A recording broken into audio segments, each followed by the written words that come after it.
कल हम लोग 10th क्लास के साइंस का डिस्कशन किए थे, उसका 1 से 40 क्वेश्चन तक डिस्कशन हो गया है प्रथम वॉल्यूम में। आज हम लोग फिर 41 से लेके कितना तक डिस्कशन करेंगे? आज 80 तक करेंगे। सब कोई जानते हैं कि साइंस में 80 ऑब्जेक्टिव पूछता है, जिसमें बनाना कितना रहता है? 40। ठीक। उससे पहले हम लोग जो कल डिस्कशन हुआ है इसका वॉल्यूम 1 में कुछ प्रश्न के आंसर में डाउट रह गया है, वही डाउट आज क्लियर कर दिया जाए। सबसे पहले 12 नंबर क्वेश्चन में डाउट है। क्वेश्चन कह रहा है कि प्रतिरोध जो लगाया जाता है या जो फ्यूज लगाया जाता है वो फ्यूज तार में खासियत क्या होना चाहिए, क्या क्या गुण होना चाहिए? तो फ्यूज तार में प्रतिरोध अधिक होना चाहिए, गलनांक कम होना चाहिए। क्या होना चाहिए? प्रतिरोध अधिक और गलनांक कम होना चाहिए।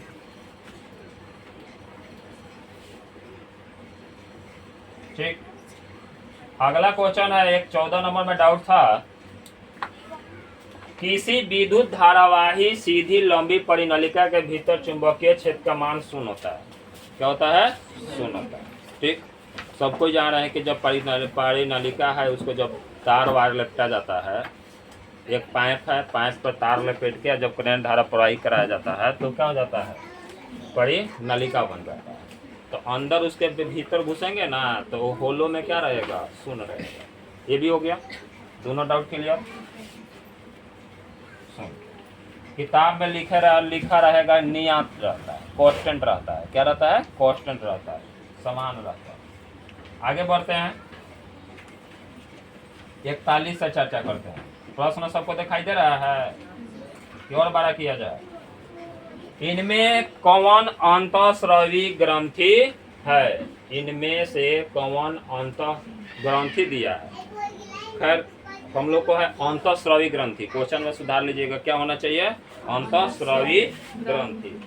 तो अंतःस्रावी ग्रंथि और बाह्यस्रावी ग्रंथि या दोनों दो समझा देते हैं, दिमाग में बात रखिएगा। हमारे शरीर में बहुत सा ऐसा ग्रंथि पाया जाता है, ग्लैंड पाया जाता है, जिससे हार्मोन्स निकलते रहता है। शरीर के विभिन्न क्रिया करने के लिए रासायनिक पदार्थ स्रावित होता।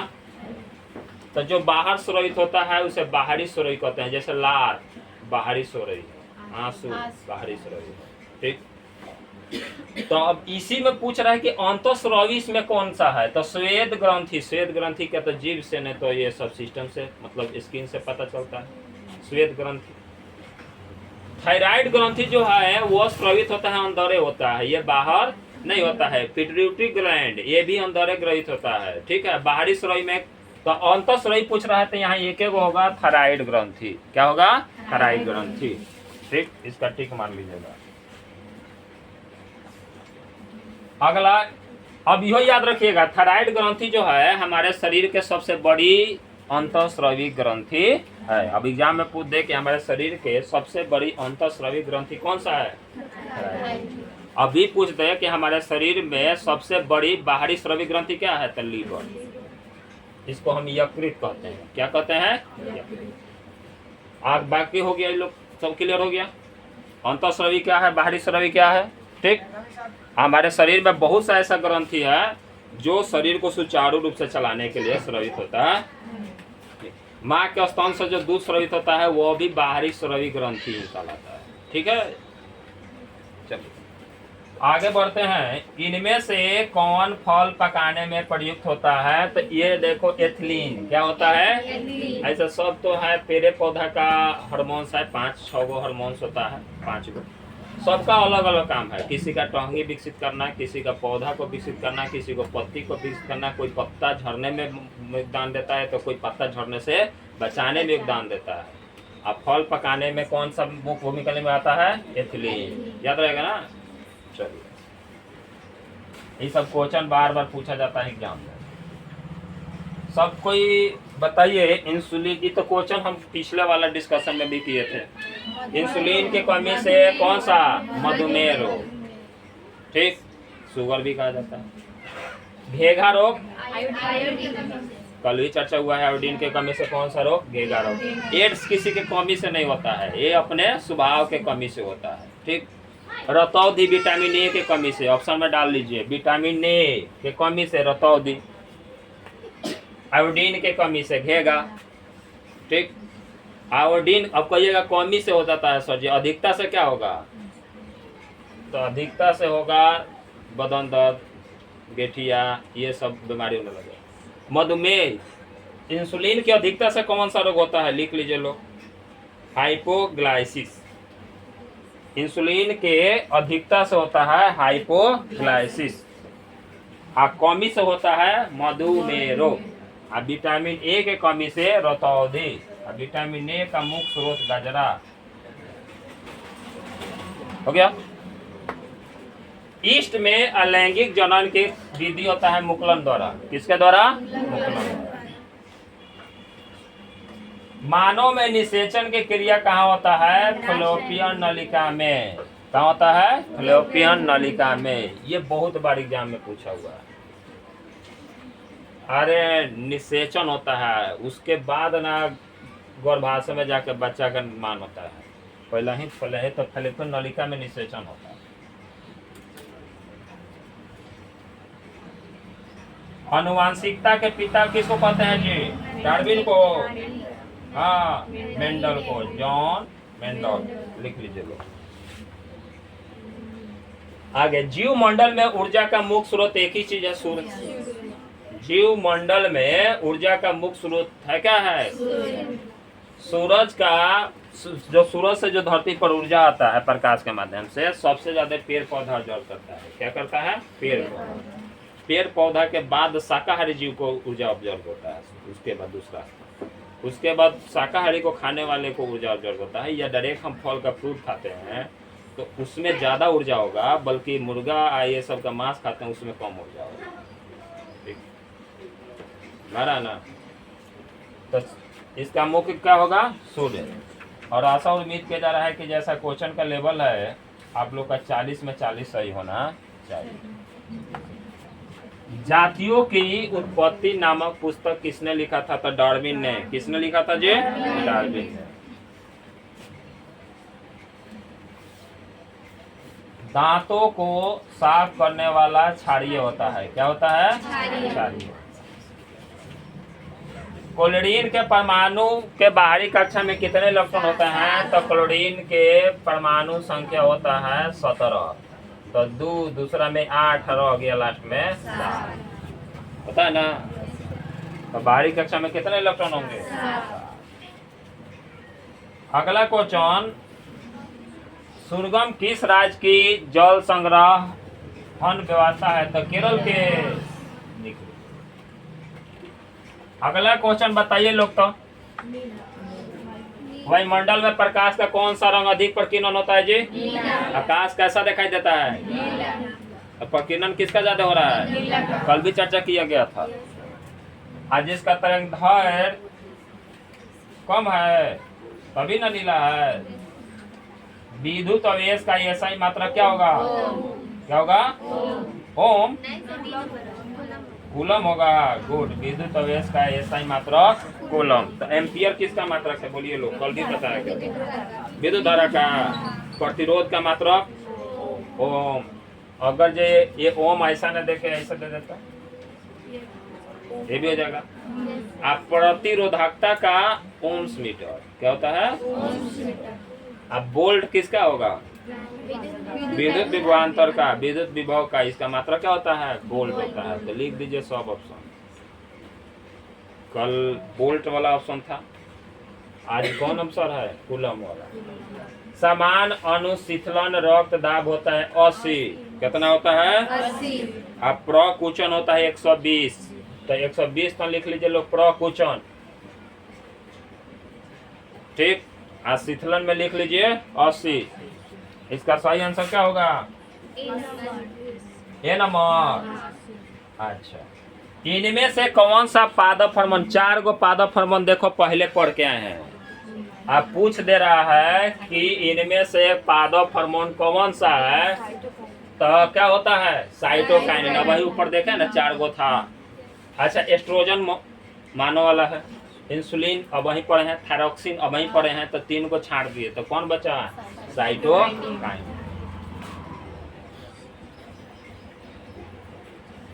चालक का प्रतिरोध निर्भर नहीं करता है, बोलिए लोग। चालक की ताप अरे सब पर प्रभाव पड़ता है, चालक में प्रवाहित विद्युत धारा पर नहीं करता है। अच्छा, किसी चालक से विद्युत धारा प्रवाह हो रहा है तो प्रतिरोध उससे क्या डिस्टर्ब होगा? प्रतिरोध किससे डिस्टर्ब होता है? चालक के लंबाई पर, अनुप्रास्थ काट पर, कल बतले रहे नो। तारवा के क्वालिटी पर, चालक के क्वालिटी पर, लोहा है कि तांबा है, ठीक।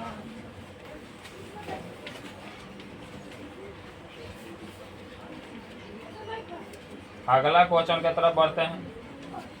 कल भी इसका लिखवा दिए हैं हम। तो धोबिया सोडा का रासायनिक सूत्र क्या होता है जी?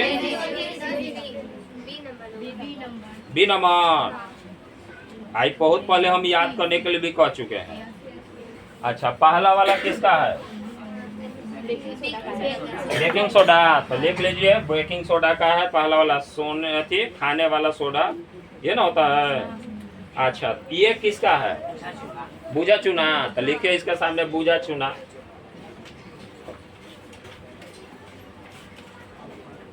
अब आप लोग से कैसे ऑब्जेक्टिव सुना जा रहा है तो नहीं जान रहा है, लेकिन हमारे पास पेपर मिल गया अगर सुनने के लिए, तो हमारा हर एक ऑप्शन से क्वेश्चन बनता है। मैं ना जिस तरह हम डिस्कशन दे रहे हैं उसी प्रकार हर एक क्वेश्चन से मेरा ऑप्शन बनेगा, आप प्रश्न बनेगा, आप लोग सोच लीजिएगा, ठीक। कहा जाता है कि अपने हर एक किसी का अपना किस्मत तो उसके हाथ में होता है, आप लोग का भी आप ही के हाथ में होगा, ठीक। अगला कह रहा है, रुधिर का कौन सा अवयव रक्त स्राव को रोकने में मदद करता है? प्लेलेटस। क्या होता है? प्लेलेटस। ये हम लोग के अगर जब कहीं कट छट जाए तो जैसे ब्लड बहना स्टार्ट होता है तो प्लेटलेटस की अगर जो कमी है या विटामिन के की कमी है तो रक्त थका नहीं बनेगा, बहते रहेगा। अब ब्लड स्रावित ज़्यादा हो जाने से सुनते होंगे किसी व्यक्ति का मृत्यु हो जाता है, तो हमारे शरीर में ये होना जरूरी है। कटने छटने पर क्या होगा? थोड़ा सा बहेगा, जम जाएगा। सुनते होंगे बहुत से एक्सीडेंटल में कि खून बह के जम गया था, बेचारा का खून बच गया था तो बच गया, ठीक। अगर जैसा नहीं हो कहीं भी, अब छोड़िए एक्सीडेंट वाला में तो ज़्यादा बड़ा हो गया, छोटा सा ही बोलिए, कोई अगर जो कहीं इत्तेफाक से छुरी किसी को मार देता है, ठीक। अगर जो उसमें रक्त में थाका बनने की प्रवृत्ति है तो ब्लड बहेगा और जम जाएगा, जमते चल जाएगा तो ब्लड अंदर से बाहर बहने उसके बाद नहीं देगा। जब बहने नहीं देगा तो ब्लड के शरीर में मेंटेनेंस बराबर रहेगा। अब बराबर रहेगा तो समझिए कि आप मरिएगा नहीं, बचने के समय।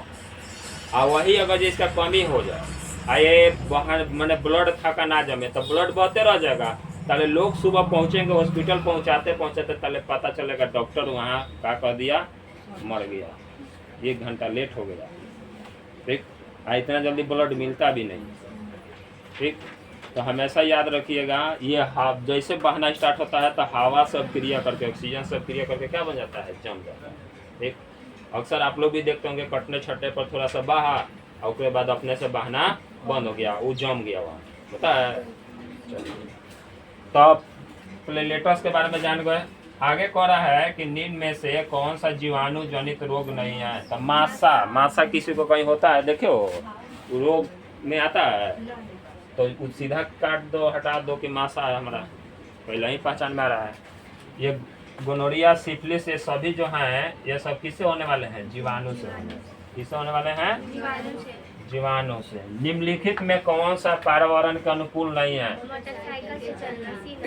मोटरसाइकिल से चलना। पैदल चलना पर्यावरण के अनुकूल है, जिससे पर्यावरण को कोई नुकसान नहीं होता है। साइकिल से चलना, इससे भी कोई नुकसान नहीं होता है। लेकिन मोटरसाइकिल से चलते हैं तो पेट्रोल जलता है, पेट्रोल में शीशा का भी मात्रा होता है और बहुत सा हानिकारक गैस बनबे करता है, जलता है तो कार्बन डाइऑक्साइड निकलबे करता है। चलिए आगे कह रहा है कि निम्नलिखित में किस धातु का गलनांक सबसे कम होता है? तो सोडियम। किसका? सी नंबर का कि सोडियम का? सोडियम का होता है। किसी को डाउट है? नहीं है तो नेट से सर्च मार लिया जाएगा उसमें क्या है। निम्न में से किस दर्पण की फोकस दूरी धनात्मक होती है? उत्तल लेंस की, का, अवतल दर्पण का।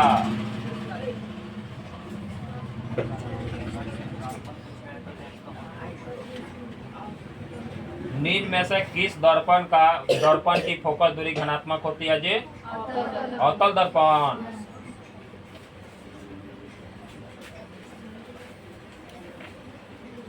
देखिए, क्योंकि इसके बाद दूसरा क्लास इसका तो आएगा नहीं।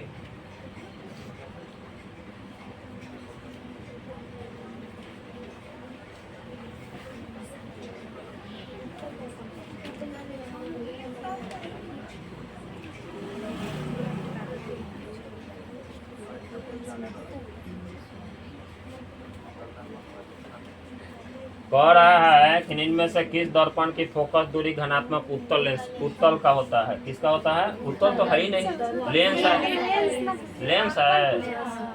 अब वहाँ दर्पण पूछ रहा है, इनमें से सभी नहीं कह सकते हैं।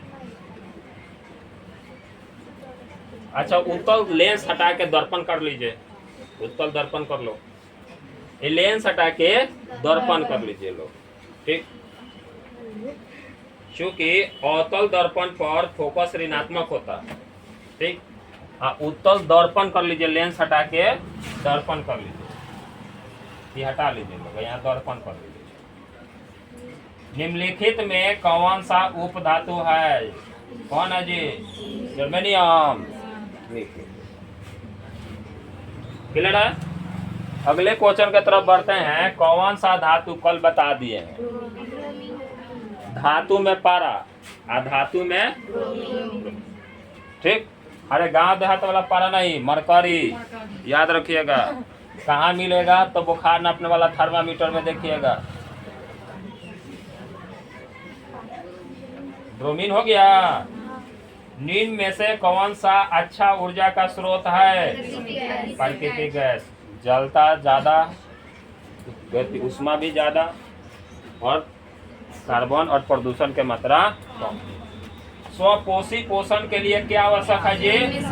सभी। सूत्र बताइए तो कौन सही है? V बराबर आई आर। निम्न में से कौन सा संबंध सत्य है? तो V बराबर आई आर। क्लियर है? अगला क्वेश्चन है, स्वपोषी पोषण के लिए अवयव माने आवश्यक अवयव क्या है? स्वपोषी पोषण के लिए आवश्यक होना चाहिए, तो क्या लिखा है देखो तो, थोड़ा मिसप्रिंट कर दिया है। अवयव है, पर्ण हरित होना ही चाहिए, हरित लवक, कार्बन डाइऑक्साइड जरूरी है, सूरज के प्रकाश जरूरी है। हो गया। निम्न में से कौन सा एक लिंगी पुष्प है? पपीता। निम्न में से कौन एक उभयलिंगी जंतु है? उभयलिंगी मतलब समझते हैं लोग? पादपों में पाए जाने वाला वृद्धि हार्मोन निम्नलिखित में कौन सा है? जिब्रेलिन। हाई सब तो दे दिया है मानव वाला। कौन वाला दे दिया है? दिमागों से लगा सकते हो, ये सब तो मानव वाला है। कौन सा हाइड्रोकार्बन सबसे सरल यौगिक है? मीथेन। एक लिखे में आराम होता है, CH4 होता है। संगमरमर का रासायनिक सूत्र बोलिए लोग। CaCO। अच्छा, ये किसका है? और ये किसी अंतरिक्ष यात्री को आकाश दिखाई देता है जी, जहाँ प्रकाश टकरा के आंख पर बढ़वे ना करे तो दिखाई देगा, इसलिए पूरा पर काला दिखाई देता है। मेरुरज्जु निकलता है, हाँ जी।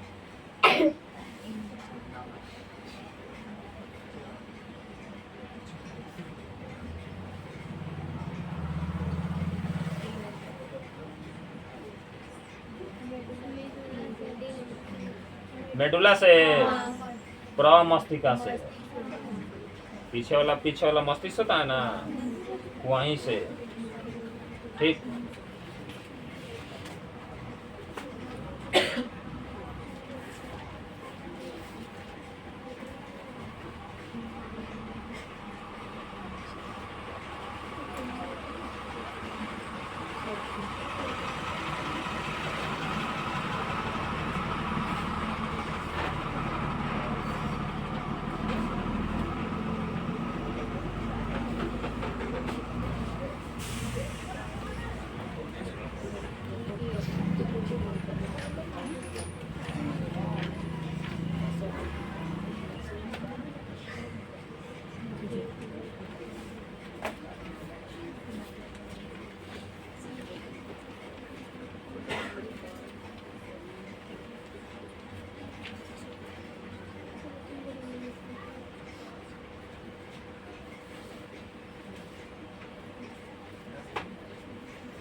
क्या लिखा है?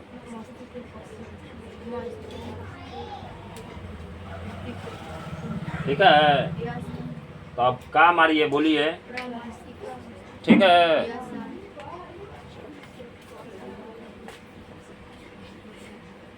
अच्छा नहीं हो तो पीडिया देख लिया जाए, पीडिया में दिया होगा।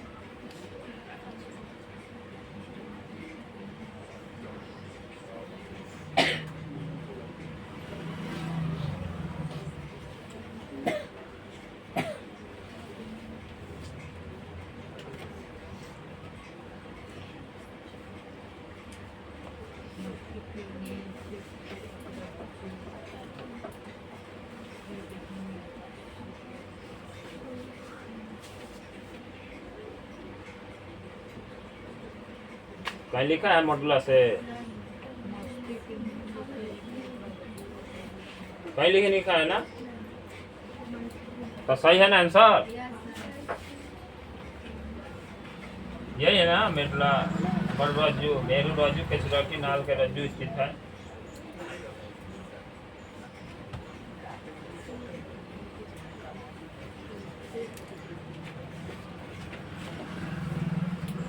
प्रमस्तिका में रोज चतुर्थ निलय आता रहता है, वास्तव में लिखा हुआ है, यही मार दीजिए लोग, प्रमस्तिका।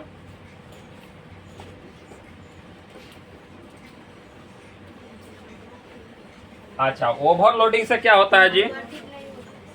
ओवरलोडिंग के समय विद्युत परिपथ में विद्युत धारा का मान क्या रहता है? बोलिए लोग। बहुत अधिक बढ़ जाता है। ओवरलोडिंग के बाद शॉर्ट सर्किट लगता है, ओवरलोडिंग अति भरण होता है तो उसमें क्या होगा? विद्युत धारा परिवर्तित नहीं होगा कि ओवरलोडिंग हो जाएगा, विद्युत धारा का मान अधिक बढ़ जाता है। क्या होता है? बढ़ जाता है। किसी कोष में इलेक्ट्रॉन की अधिकतम संख्या कितनी होती है? 2n²। हमारी ठीक।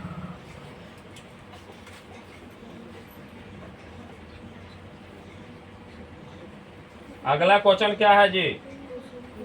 ओजोन परत किस हानिकारक विकिरण से पृथ्वी को सुरक्षा प्रदान करता है? पराबैंगनी। ठीक है, पराबैंगनी। अगला क्वेश्चन क्या कर रहा है? ऑक्सीजन के दो परमाणुओं के बीच कितने बॉन्ड बनते हैं? 2 बॉन्ड। हमारा शरीर किस पीएच परास के अंदर आता है? नेत्र में प्रवेश करने वाली प्रकाश किरणें कहाँ पहले आती है? कर्निया के बाहरी पृष्ठ पर। हो गया? अच्छा, ये भी हो गया। ये डाउट है, यो पूछ लिया जाए। अरे आप लोग का साइंस के बुक में क्लियर दिया हुआ है। अति भरण अभी पढ़ाई किए हैं, ओवरलोडिंग।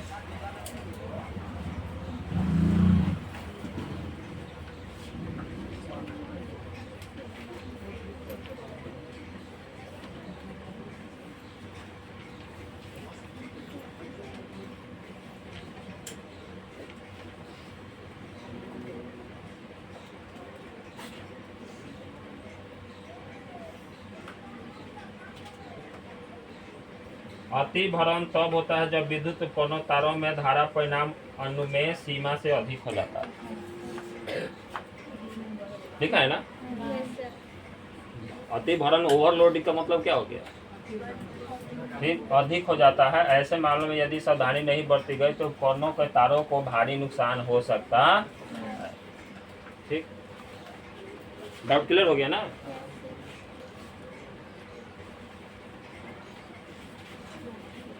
इसमें तो दूसरे दिया है।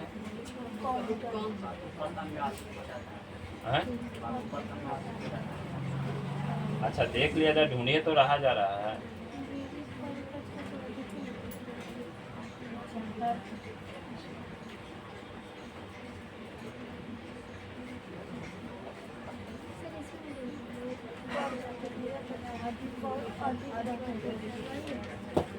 ये नेट है जी, एगो में आंसर कुछ दे रहा है, एगो में आंसर कुछ दे रहा है।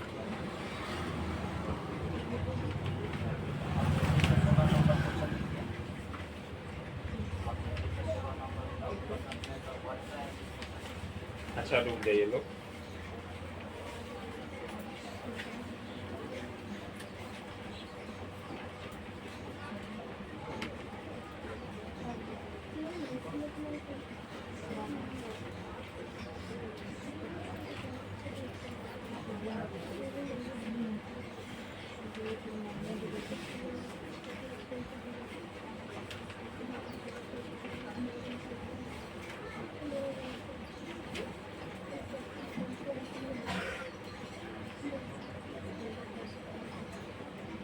और बुक में लिखा है उपकरणों की कुल शक्ति इस स्वीकृति सीमा में बढ़ जाती है, उपकरण आवश्यक से अधिक धारा खींचते हैं, इसे अति भरण कहा जाता है। विद्युत परिपथ में इस्तेमाल होने वाली तारों का चयन उनमें प्रवाहित होने वाली धारा का परिमाण में महत्तम मान पर निर्भर करता है। यदि उपकरण में कुल शक्ति इस स्वीकृति सीमा से बढ़ जाता है, यानी विद्युत धारा क्या हो जाता है, बढ़ जाता है।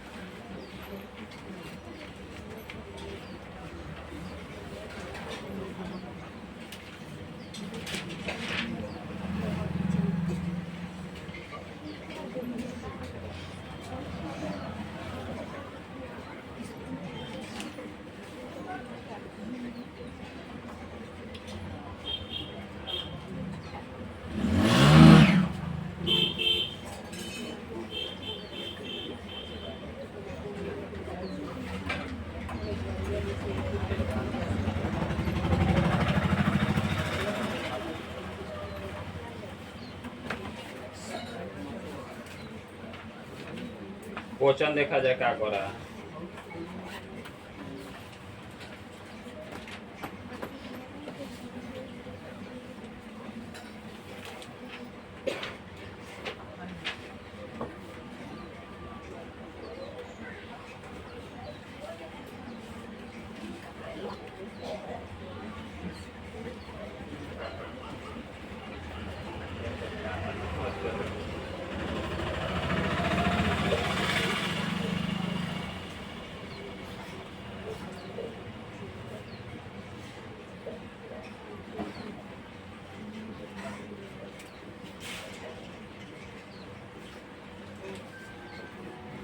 कह रहा है अति भरण के समय विद्युत परिपथ में विद्युत धारा का मान क्या हो जाएगा जी, बहुत, क्योंकि सगरों प्रमाण यही मिल रहा है, बुक में भी यही है।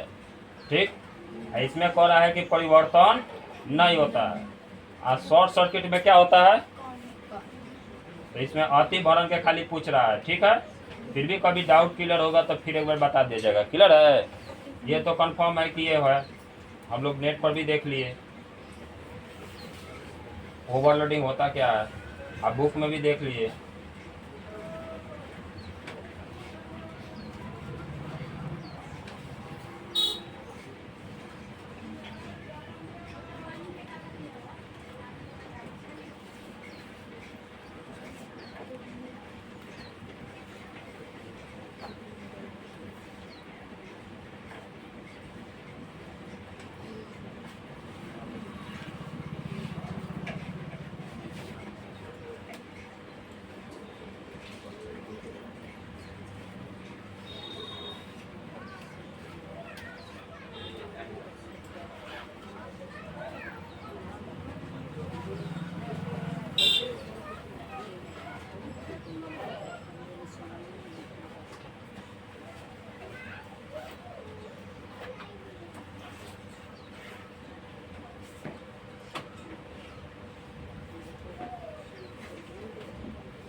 देखो यहाँ भी अति भरण के समय विद्युत पाइप में विद्युत धारा का मान बहुत अधिक बढ़ जाता है। क्लियर हो गया यहीं पर। चलिए आज का क्लास यहीं समाप्त करते हैं। इसका सब्जेक्टिव का डिस्कशन किया जाएगा कल। इसका सब्जेक्टिव का डिस्कशन कल किया जाएगा। क्वेश्चन दिमाग में बात रखिएगा लोग, सब पढ़ के लाना है। फिजिक्स का क्वेश्चन, केमिस्ट्री का और बायोलॉजी का सब क्वेश्चन कर करके लाइए लोग। ठीक, आप लोग को ये क्लास आज ही अपलोड कर दिया जाएगा यूट्यूब पर भी। आप लोग जब चाहें तब यूट्यूब पर भी देख सकते हैं और ऑफलाइन का तो आनंद ले रहे हैं। ठीक है।